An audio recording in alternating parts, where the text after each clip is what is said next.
Ever since the big game feels like ages ago, the Cincinnati Bengals cannot get in the flow. Now they're not number one despite the name of the show. They became little kittens for Edgar Allan Poe. Our brain John Sheeran knew would lose in the fight, which really broke my heart because Sheeran's usually right. I don't know what he thinks about the New Orleans Saints, but if he say they're gonna lose, I'm gonna file a complaint with Bridget. Yeah. HR in the house. Electric in the house. Daddy-O McDuke foreclosed on the house. Yeah. All right. Wow. That was quite Let's do it again. intro. That was great. Thank That you. was very good. Thank That was you. very good. And you're watching the Number One Bengals podcast. You can subscribe on all the podcasting networks and podcasts. Everywhere where you find Channels. podcasts, you find this Podcast. podcast. Yeah. You can find podcasts on the side of the street. Subscribe. Yeah. Yeah. Find podcast what? If In a the guy- grocery store, Yeah. subscribe. Anywhere you If a find guy podcasts. comes to your door and Where says, do I got you some find podcasts, let him in because he probably has our podcast. I was gonna say that guy and side of the street. That's where you find us. Yeah. Yeah, we are But, a side yeah. of the street kind of podcast. John, how are you doing? I feel like I'm on a podcast that you can find on the street, man. I feel great. Yeah. Yeah.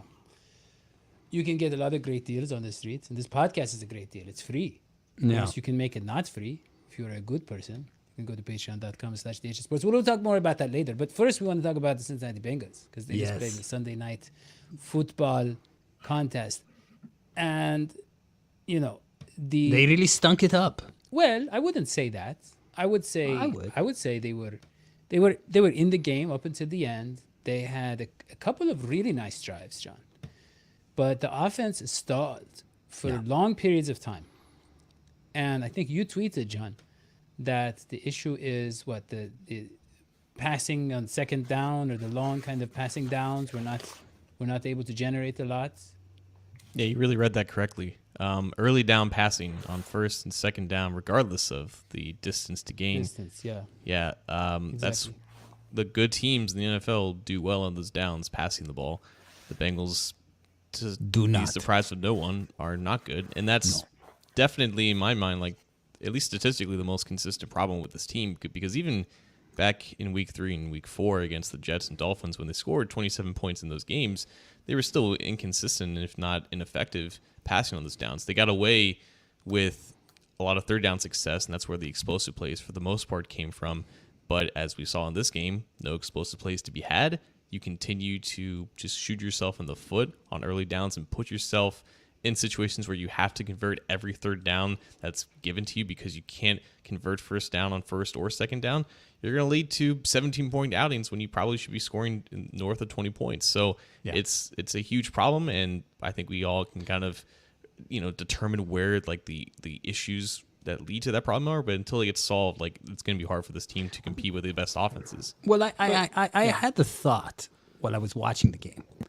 So the Bengals, I think this was in the third quarter, they committed some sort of foul, and it made it 1st and 15.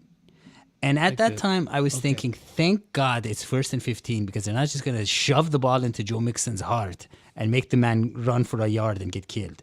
I mean, honestly, why am I dumb? Why not just try passing the ball more? Well, to answer your question, Bridget won't let me answer that question. Are you dumb? She said I can't answer that. No, that's called bullying. No. That's called bullying. It's called bullying, Yeah. Bridget. And rhetorical questions have But no Bridget answer. is a bully. She's an HR bully. She keeps us in line. That's what she does. But to That's answer my your MO. question, John, it is amazing. You said, Wait a minute. good What about teams my are question? able to get on the first and second down, and the Bengals cannot do that. But you are implying they are still a good team, and that is a kind of a amazing story. They are a good team. Inspirational They are a good story. team solely because of Lou Anarumo. Solely because of the defense was able to contain Well, Lamar when others cannot. Solely Yeah. because that defense, honestly, that defense is like a wall that will stand as long as it can until the offense embarrassingly will let that wall leak and fail. And I'm sorry, I love Joe Burrow more than anybody Not else. once did I imply that they were still a good team, by the way. John, Yeah, he never said John, that. your But don't turn. put words in his mouth or mine or Please. Bridget's. That's Yeah. really John. Yeah. please, we need order in the podcast room. And I would just say this, Hoji, to answer your question, Yeah. when they got Joe Mixon going, and I would say after that Von Bell interception, Mixon, it wasn't just Mixon, the holes. I mean, John, there were some holes on the left side that I hadn't seen all year. There were just some gaping holes. And I don't know what the Ravens were doing wrong or what Joe Mixon was doing right, but it seemed like the blocking was on point and Mixon had a bit of purpose. He had some inspiration where he was very focused on where he wanted to go for like 2 drives or so, right? Yeah, well, what does 2 drives do for you? No, I mean, for a while. I mean, he only had 14 carries, but I think most of them are the successful ones are on those 2 drives, you know? And he had his best game of the season. 5.5 a carry, right? Like 5.6. And I think Piran was 5.7. So Piran was, again, is still better. But John, yeah, good teams. Go ahead. Well, good teams. just because they ran successfully for 14 times doesn't make them a good team. But that looked like what the running game should have been looking like for the past 5 weeks when they've tried to reintegrate some of these shotgun runs to make their offense a little bit less predictable in terms of how teams view them from the pre-snap phase. What I saw, like, it didn't seem like the Ravens were crowding the box at all. Like, I think had 70% of their plays in 2 high looks, but they oftentimes disguised those looks. But regardless, they didn't have 7 or 8 guys in the box consistently, so those gaps were pretty open from the get-go. And I think the offensive line had by far its best game. Like Joe Burrow talked last week about how that was the most time he ever had in the pocket. This game was even better, and it wasn't for a lack of trying from the Ravens. I think they have solid pass rushers, but they could not stop the Bengals offensive line from getting movement on some of those downs, and it allowed Mixon to have that space to be more of a downhill runner. And I think that the scheme in which they ran out of shotgun, I think it really fit what Mixon was doing. And yeah, that just goes to show you though why it wasn't so important for the Bengals to get the run game going, for the offense to get going as a result of it, because as we saw, the offensive line had an amazing game. Joe Mixon had his most efficient game. The offense still scored 17 points. It all relies on Burrow in the passing game right now, and until that gets fixed, the rest of the offense doesn't get fixed either. So And John, to what degree, points. John? To what degree, John? Excuse me, Daddy. To what degree, John, do you think the absence of T. Higgins plays a part in all this? It did, but you have to wonder if it should in the first place, though.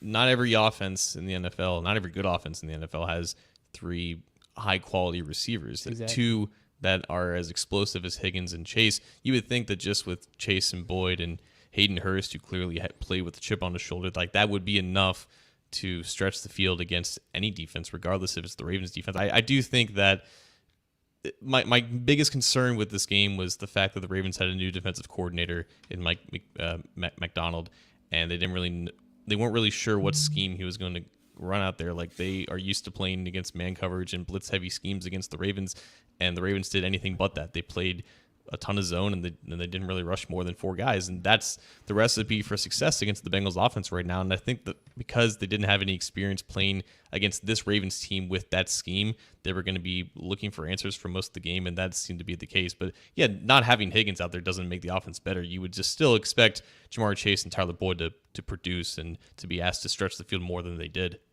So Do you John, think, I just have a question about that, because as I was watching some of the plays last night, and I know this is a narrative that people have commented on throughout the season, are there times, or is anyone else feeling like there are times when Burrow is forcing the Burrow to Chase connection? Because there were a couple throws where I was like, dude, not your best man. And I felt like he was trying to, sorry, we know Burrow I can throw a apologize. dime. Yeah, I apologize. That actually, that discussion is off limits on the show. I'm sorry about that. But You've we been can move on. censored, Bridget. You've been Yeah. I censored. But refuse to be silenced. But I will Yeah. address your Burrow question, which is, why are they limiting Joe Burrow? And this was something that we saw, this tweet today, where he said, there's nothing you can do. There's nothing I can do if they're going to play us like they did today, because basically there is no schemes for me to throw to my players. I can't do anything if they don't let me do anything. And who's they, John? You setting me up for something? I say just it called then. your name, so Yeah, just say it. I would say this, John. I look at the Ravens, and they don't have any receivers. They don't have any. Everybody say they don't have any receivers. Lamar Jackson, we saw his accuracy, or his lack of accuracy. He missed on about 3 huge throws, right? One of them was that interception. 2 of them were wide open. I don't say wide open. One of them was wide open. One of them was pretty desperate. open. Yeah. And I love Lamar Jackson, very good quarterback. But what does that tell you? It tells you that they're scheming the receivers open. They're average receivers, and they're making plays. And you can do that with a Lamar Jackson, who, let's just say, that's Joe Burrow's strength, the accuracy, and it's Lamar Jackson's, let's say, closest thing to a weakness. I still think he's good accuracy-wise, but he's not maybe, Mahomes good or that kind of stuff. But anyways, and then our receivers, I mean, that is the strength of the entire roster, and that is their weakness. And yet, and our secondary is very good, and yet they were constantly getting these little gains in different ways, different routes, different people. Might I explain? Because, I mean, I feel like maybe I'm the only former QB coach here on this panel. So, Daddy-O, you're completely right. Or no, I'm sorry, Bridget, you're completely right. Yes, Joe is looking for his man, Jamar, a little too often. And you'll notice that when he's not looking for Lamar, he's looking now for Hurst. And the reason for that, in my humble opinion, is because Joe is an intuitive QB. He's not a play-by-the-book QB. This is why Daddy-O's thesis that better play calling would help. It won't help. What he needs is just a little more time with these other guys. Play with that. When a QB he knows, like T. Higgins is gone, it has a huge effect on him because he's an intuitive QB. He knows the way they catch. He knows where to place the ball for them specifically. He doesn't play. He's not the Aaron Rodgers type. Cerebral type quarterback like Peyton Manning or Aaron Rodgers. He's an intuitive quarterback, and so that's why he does so well with Jamar Chase. There was one key play where he forced it to and Chase. it was an interception. Yes, Daddy is right. I don't think it's necessarily just always looking at Chase. In this game, there was an emphasis to get the ball in Chase's hands as quick as possible because they were trying to, I think, force the Ravens defense closer to the line so then you can free up some deep shots down the field. And to their credit, whenever they're given a single high look, they almost always go with the vertical route down the sideline to get into that hole shot. With Chase, though, you have to, I mean, imagine if Higgins missed this entire game and Chase only got like 4 targets. The conversation would be, why did you not feature Chase more in the offense? Instead, he got 12 targets for only 50 yards because, again, they didn't scheme up solid plays to get him down the field, and that is an issue, right? It's almost like they overcorrect a lot to the point where it's just creating a new problem from an already existing problem. And the problem was initially you need to force defenses to respect what you have in the underneath game and the run game, just to force them closer to the line of scrimmage. And now they're doing check down after check down after check down because either they're just telling Burrow to just always go to that after the first couple of seconds to not take a sack, right? Just to get some type of positive yardage. Or B, they're trying to set things up down the field and nothing's coming open. That's a scheme issue. That's a coaching and an execution issue. It's all those things, but it does seem like it's an overcorrection. So, John, well, if I might pick up on that, when they tried to do a weird quote-unquote play calling situation, right? You remember this crazy, really honest. They empty it out, 4th and goal. Burrow rolls, looks to throw it inside, incomplete. They try to shovel it to. Yeah, that was a bad play. That was bad play. I was talking. Yeah, I was talking about the flea flicker. The flea flicker was horrible. That was so dumb. It was the most important. It's the most important third down maybe of the game. And you do a flea flicker? You know what? You do a risky kind of stupid play that? It's not. Was it's it not second risky. down? It was a Philly special. Second. Was it second? But I mean, here's the thing. I really disliked that play. No, I mean, I think you have an elite QB. It's not an Andy Dalton. You don't need to do flea flickers. Yeah. Make your QB do the work. I would say this. So the only thing I'll say about that, though, and I know other folks have said this, if that play goes well, everyone is talking about look, they're creative. I didn't hate that play. I mean, it was unfortunate what happened to Tyler Boyd, but I feel like there needs to be yes, the Philly special isn't unique. it's not exciting, but from the offense we've seen this season, it was one of the more exciting moments. Here's what I want to say to John. It's not about the creativity. I don't have a problem with that. I don't have the flea flicking, Philly cheesing, whatever play here. I don't have it to show you, but I remember in that play, not only did Boyd get a lot of people in his face, but if you looked at Burrow, who was apparently the target, because he is the cheese of steak in this analogy. I hate that. If you look at him, he was in the crowd too, John. It was a horrible play. No, it was a dumb play. My point is Joe this. Burrow is not a receiver. Hold on. Look, listen. We don't know that. But my point is this. The creative plays, it seems like they're just put in there without a lot of situational awareness about what you're facing. And if you look at this one, if you look at the shovel pass, where was this ball going to go against that defense? They empty it out, 4th and goal. Burrow rolls, looks to throw it inside. There's like 5 guys surrounding, Stanley desperation. Morgan or whoever. Well, it's not supposed to take 4 seconds, and the blocker is not supposed to be in front of Morgan to get in the way of it. It's an execution thing. It was just a mess. And what I'm saying is, so who's to blame? Who do we hang for this, John? Come on, one person. We're hanging. Who's to blame?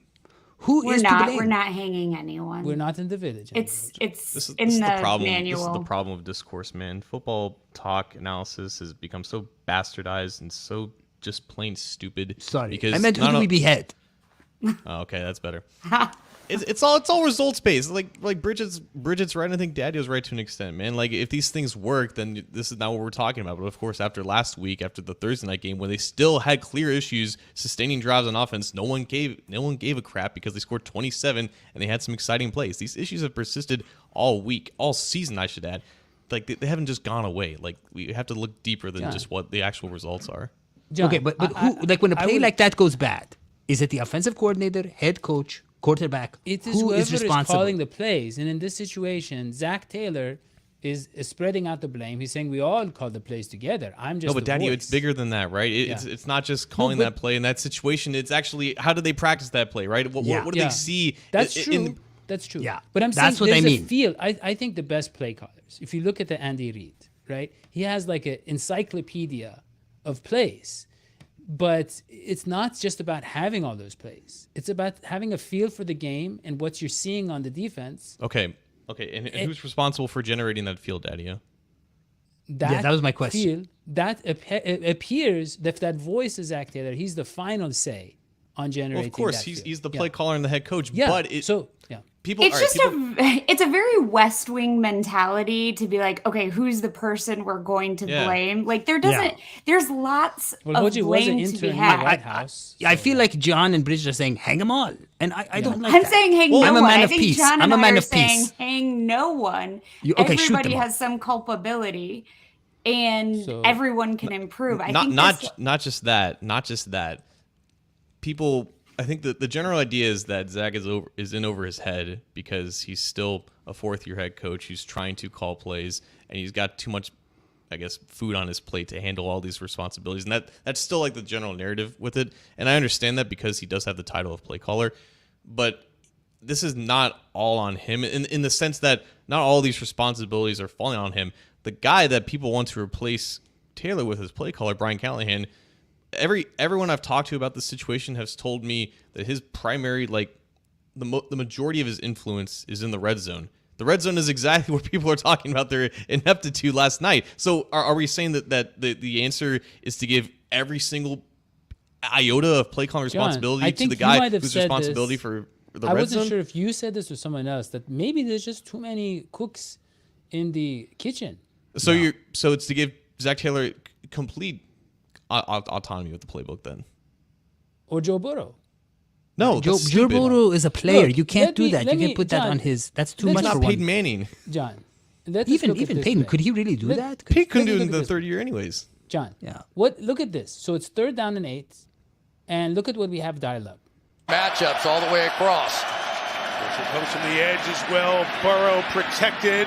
Gets it out to his tight end, Hayden Hurst, the former Raven. So what is that? This is what Burrow is talking about when he says, I have no real options downfield. What we didn't see downfield. I mean, we couldn't see what was happening downfield. Yeah. Well, we don't have the alt 22, whatever the alt-right's version of the game, whatever it's called. John? Can't afford All that I'm saying is that every time we have the discussion about Zach Taylor as a crappy play caller and he should give up responsibilities, there is no solid answer here aside from just changing for the sake of change. And I get that Bengals fans went through that 4 or 5 years ago when they wanted to fire Marvin Lewis, right? And they eventually did that, and they brought in an institute of a culture change. There is no quick or positive solution to Zach Taylor giving up the title of play caller, because even if he does, the collaboration process between all the coaches, the quarterback's coach, the offensive coordinator, the head coach, that still exists. It's just a different person with that title. The plays don't actually change. The plan needs to change, and the plan doesn't change if just the title changes. So what about the pass blocking schemes like this? What happened on this sack? See here, you have, if you look at my lines I'm drawing, you have this guy coming around here, and he sacks him, right? But what you should have had, I think, was Lyle Collins involved in that? Because that man, honestly, when I watch Lyle Collins play, I love everybody. I'm a man of peace and love. I feel like I could do a better job than Lyle Collins. John, Me, what it's I not me, read, me. Right now. I That was can't a remember. communication error. I think it might have been, I don't remember. It was maybe our friend Parker Blake or Mike Santagata or Matt Manich. I don't remember. But one of them said basically on that play, the tackles need to realize that they have to come a little bit more inside so that the guards can pick up the free man. Let me tell you, both edges were showing blitz or showing rush. And then they backed out, pre-snap, and so then right? the tackles have to adjust. Yeah. Okay. Yeah. Let me just make a comment. If you have any doubt that our offensive line is not standing in the right place and not also making sure that the defense is in the right place, why in the world would Burrow throw the ball against someone's arm 3 times in one game? Something is wrong. People are either too close to his arm or his line of vision. It is not normal for a QB as good and as talented as Joe Burrow to throw the ball and have it boink off someone else's arm. Someone is too close to him in his line of vision. I think maybe I couldn't figure it out. I watched the plays over and over again. I couldn't figure out why that happened. It happened twice in a row, then it happened later in the game. Say boink again. Wasn't it Lyle You should do Collins? sound design for the NFL. Thank you. Wasn't it Lyle Collins giving up the pressure on those? Yeah, two? I mean, Lyle, listen, I would, number one thing I would do is, by the way, Lyle, if you're watching the show, you are always welcome here. We're a fan of you and everyone else. I think you should be fired. I think that Lyle Collins must be fired from the Cincinnati Bengals today, not tomorrow, replaced with a rookie or anybody else. Okay. I was thinking, what was our guest's name last week? Parker Blake. Parker. So now I feel like he has totally changed my mindset, and I feel like, what did he say? Like, you got to play with your feet, not your body, not Lyle in particular did not look like he was playing with his feet. He looked. Yeah. I mean, I believe we were talking about the size of the butts of the players, right? And we were saying that certain. I think players that was a couple butts. Weeks ago. Oh, okay. But you can see that they're. I don't know. They were just playing a little sloppy. Yeah. He was saying they were playing. You're right. He was saying they were playing with their heads, or they should play with their. They should play with their feet and not with their heads. So I was because watching they're leaning their in. feet. I was watching their feet, and I was like, oh, they're not They're not like standing firm. It just didn't feel dynamic. So they need to hire Parker. They got to get Quentin Tarantino in there. There was a couple. Well, he's in the happiest place in the world. He's in Utah, which I'll do. I don't know how that works. If you have to pay an annual, pass, or you get, but he's there in Utah, happiest place in the world. But look, let me just say, he's talking about Parker Blake, by the way. For those who don't know, our guest from last week, Parker Blake, lives in Utah. John, Utah has been called the happiest place in the world. John, why there were a couple of plays, big plays. It seems to me that whenever the offensive line held up, now I know everybody's like, "Oh, that was only 2 seconds. That was on," and I know that maybe sometimes they technically held up a little bit more or the same amount, but I know a clean pocket when I see it.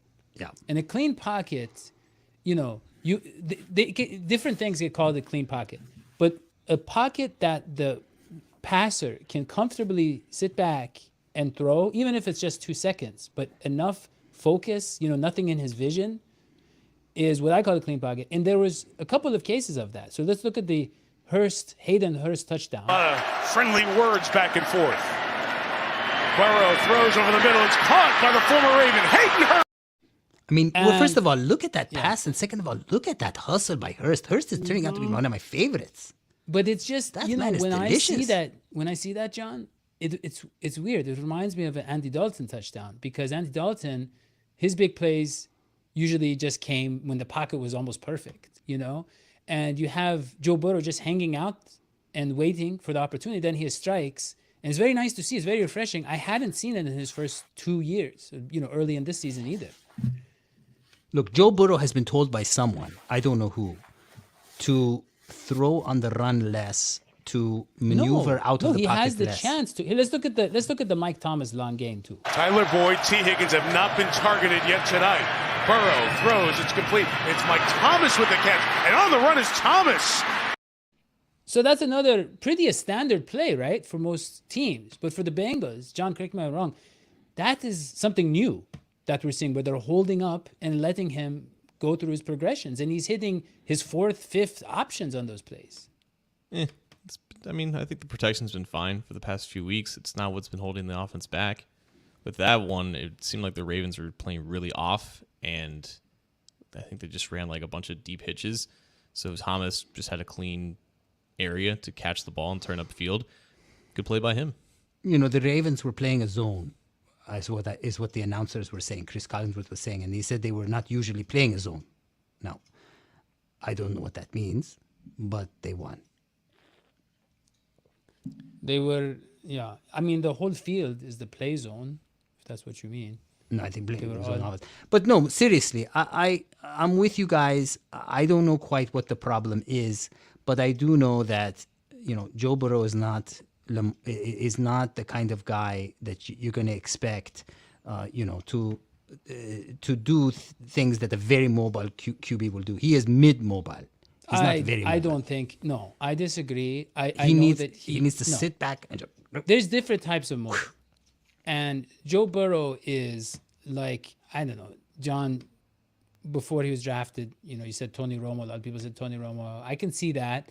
But, you know, even maybe a John Elway, you know, I mean, not a big John Elway fan, but John Elway, the way that he was mobile, you know, to free up the kind of, it's different than Lamar Jackson. Lamar Jackson, it's like you're worried he's going to run for 30 yards. And when he gets out of the pocket and he starts like flying around, that changes how the defense, you know, plays the receivers. That's not what Joe Burrow, but Joe Burrow, let's say like Aaron Rodgers, a more recent guy, right? Where yeah, but he's uses not his an Aaron mobility Rodgers. to Aaron buy Rodgers is time more mobile than Joe Burrow. and kind of improvise. Anyways, the point is that's Aaron his kind Rodgers of has mobility. great awareness of everything that's around him. Aaron Joe Rodgers, No, Joe Burrow- he here's the doesn't. thing. Joe His Burrow hair doesn't. coming out of that hat. John. Look, Joe- Joe John's Burrow. already This tired. is We gotta my cover the Saints before John No, I leaves. got to say one thing. I just got to respond to you, Daddy, because I think that's the misconception: is that Joe Burrow is an Aaron Rodgers. He's not. He better. doesn't have that kind of awareness. I agree. When Aaron Rodgers, when someone's behind him, he knows someone's behind him. When someone's to the left of him, he knows someone's to the left of him, and he can throw the ball in those situations because he knows everything that's around him. I've never seen him boink the ball off of someone's hand. Okay, I love hold Joe on. Burrow. I love Joe He Burrow. just had But Joe the Burrow needs the game-winning clean pockets. touchdown He broken needs up. his pockets cleaned. No.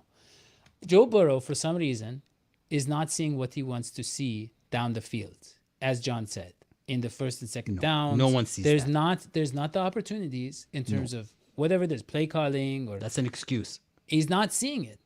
No one And- sees it. This is the It's NFL. not an excuse, Hoji. It's just what it is. Okay. Agree to disagree. So we'll move on to the Saints. So, I'm That wrong. was beautifully No, I mean, stated, I John. don't think anyone's coping like Burrow right now. He's not playing well. Like it Wait, falls on him okay, too. no, I didn't. Yeah, didn't that's what I'm expect it saying, To go down. Okay, let us move on. Let us move on and that's talk what I'm about the New Orleans Saints, who are going to play the Cincinnati Bengals. And fun fact: Joe Burrow played his college football in the same state. John, what else do you know about this game? I mean, that's a defense. low bar, John. Yeah, you really set me up well there. Saints have Andy Dalton, a quarterback. They're going to play him potentially for the third year in a row on a He different always team. beats us too. They have Taysom Hill, who doesn't have a position. He just ends up getting the ball from time to time. kind of feels like he's made Dalton a cuckold a little bit. I don't know. It feels like a lot of the Saints offense right now is because of Taysom Hill, but Andy Dalton still gets to get those victory formation kneel downs. I don't know. Feels a little weird to me. Defense is still okay, I think. Cameron Jordan is still a really good edge, but Marcus Lattimore, who's their best cornerback, he's getting torched on a weekly basis. Justin Jefferson had the best of him last week. Geno Smith dropped 32 on him. He might be the best quarterback in the league now. So I don't think the Saints defense is as good as they probably should have been entering the season, but I think playing in that stadium again, though, the Superdome, which is where Burrow and Chase played their last game at LSU. You know what? I'll say it right now. Chase goes off for 150 yards in the Superdome with Burrow. They get some type of magic there. You know, they start smelling that cigar smell that they all smoked in the locker room after the LSU national title game. I'm sensing like some nostalgia is going to come back to them. That's your prediction. What's John. your final It is score? my prediction. My final score? Screw it. Bengals win 28-17. So I'll go next. Okay, you're going to think I'm crazy, but Dalton is a man of God, right? And there is no vengeance like the vengeance of a man of God. I think the Saints win it, and I think it's going to be ugly. I think it's going to be a low point for the Cincinnati Bengals. We will lose. We will lose horribly. It will be 10-39.